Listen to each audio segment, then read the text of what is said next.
बच्ची 10 बरस की अपने ही घर में मेहमान बन गई।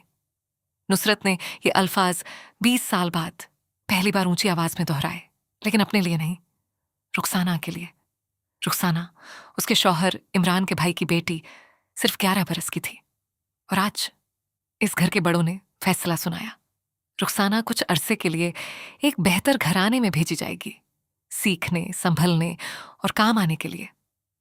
नुसरत के हाथ कांपने लगे। ये वही जुमले थे, लफ्ज बालफ्ज, जो 20 साल पहले उसके अपने वालिद ने कहे थे, जब उन्होंने नुसरत को अपने दूर के रिश्तेदार के घर भेज दिया था, एक कर्ज चुकाने के लिए जो कभी नुसरत का नहीं था। आपा, आप ठीक हैं? रुखसाना ने पूछा, बेखबर। नुसरत मुस्कुराई, मगर अंदर ही अंदर एक पुराना जख्म फिर से खुल गया था।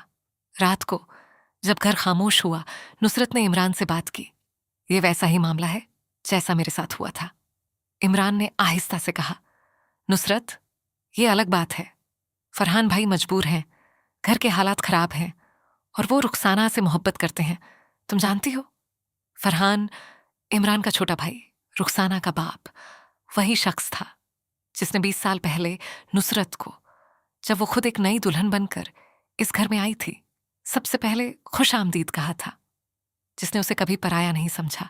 नुसरत के लिए फरहान महज देवर नहीं, एक सच्चा भाई था, और यही सबसे मुश्किल हिस्सा था। मैं जानती हूं फरहान भाई अच्छे हैं, नुसरत ने कहा, लेकिन अच्छे लोग भी गलत फैसले कर सकते हैं। इमरान, मेरे अब्बा भी बुरे आदमी नहीं थे।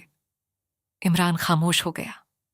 दूसरे कमरे में दरवाजे की ओट से रुखसाना ने ये अल्फाज सुन लिए, भेजी जाएगी। ये जुमला उसके जहन में गूंजता रहा।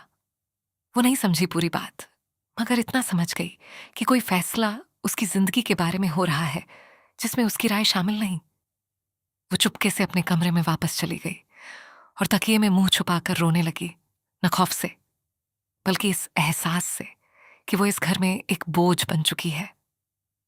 अगले दिन नुसरत ने फूफी जुबैदा से बात करने की कोशिश की। घर की वो बुजुर्ग औरत जो 20 साल पहले भी मौजूद थी, जिस घर में नुसरत को भेजा गया था, वहीं की रिश्तेदार।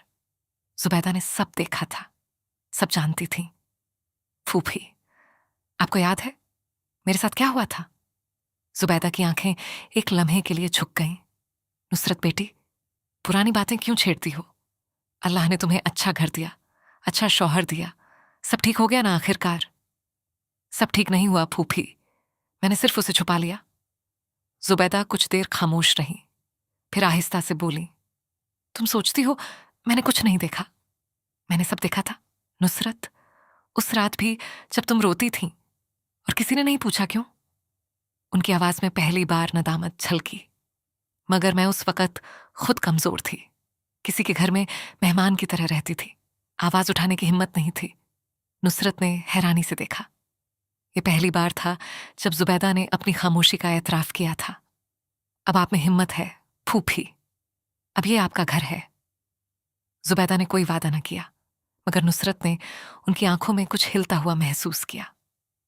उस रात नुसरत ने फैसला किया, वो रुखसाना के मामले में खामोश नहीं रहेगी। मगर जब उसने फरहान से सीधी बात करने की कोशिश की, फरहान का चेहरा सुर्ख हो गया। नुसरत बाजी, माफ कीजिएगा, मगर ये मेरा फैसला है, मेरी बेटी है, मैं उसके लिए बेहतर सोच रहा हूं, जैसे मेरे अब्बा ने मेरे लिए बेहतर सोचा था। कमरे में खामोशी छा गई। फरहान की आंखों में पहली बार कुछ टूटा। तुम ये कैसे कह सकती हो?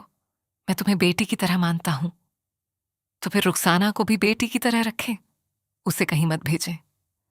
तुम नहीं समझती, बाजी, घर का खर्चा, दुकान का नुकसान, मेरे पास और कोई रास्ता नहीं। वो लोग कहते हैं रुखसाना वहां पढ़ेगी भी, सीखेगी भी। ये सज्जा नहीं, मौका है। मेरे अब्बा ने भी यही कहा था मुझसे। फरहान उठकर बाहर चला गया, बात अधूरी छोड़कर। नुसरत जानती थी ये सिर्फ पहली बातचीत थी, और आने वाले दिन इससे भी मुश्किल होंगे, क्योंकि अभी तक उसने वो सवाल नहीं पूछा था जो सबसे जरूरी था।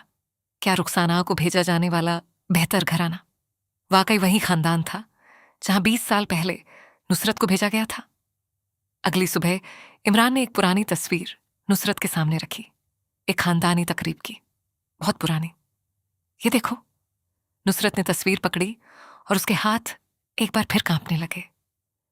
पसे मंजर में वही घर था, वही दरवाजा जहां से उसका बचपन छीना गया था, और जिस खानदान के पास रुखसाना को भेजा जा रहा था वो उसी घराने की अगली नस्ल थी।